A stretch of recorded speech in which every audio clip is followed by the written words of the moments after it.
नमस्कार, news with green चाय में आपका स्वागत है। मैं हूं शशि राय। इस वक्त मैं बात करने वाली हूं बांग्लादेश की सेना में हुए बड़े फेरबदल की।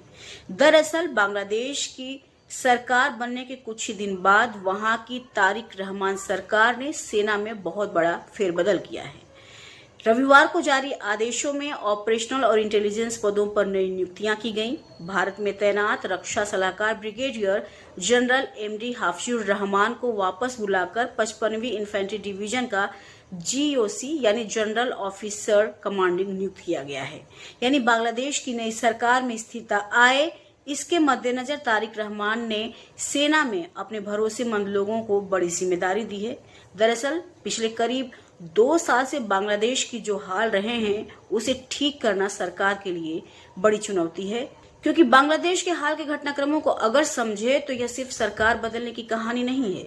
यह सत्ता, सेना और लोकतंत्र के बीच के संतुलन की पूरी कहानी है। सब कुछ शुरुआत जब शेख हसीना की सरकार के खिलाफ 2024 में वहां पर एक बड़ा जन आंदोलन शुरू हुआ।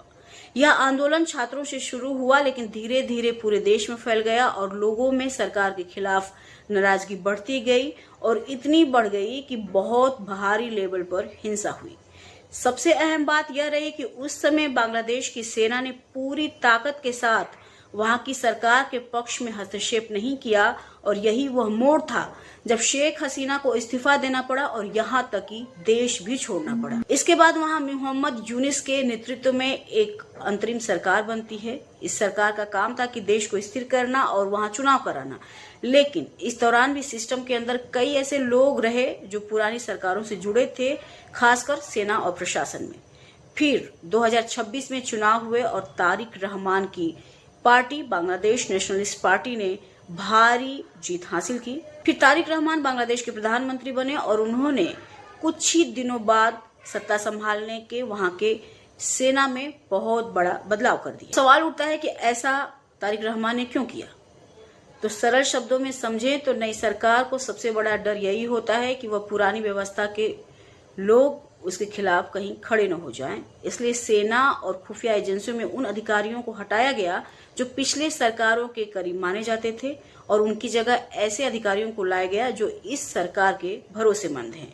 यह कदम सरकार के लिए कई तरह से फायदेमंद हो सकते हैं। सबसे बड़ा फायदा तो स्थिरता है। जब सेना सरकार के साथ खड़ी होती है तो तख्ता पलट या बगावत के खतरा कम होता है। वहीं दूसरा फायदा है कि सरकार अब कोई भी फैसला लागू करने में डरेगी नहीं। तीसरा फायदा है कि पुरानी सरकारों का प्रभाव धीरे धीरे खत्म हो जाएगा। लेकिन इस कहानी का दूसरा पक्ष भी है जो वो भी उतना ही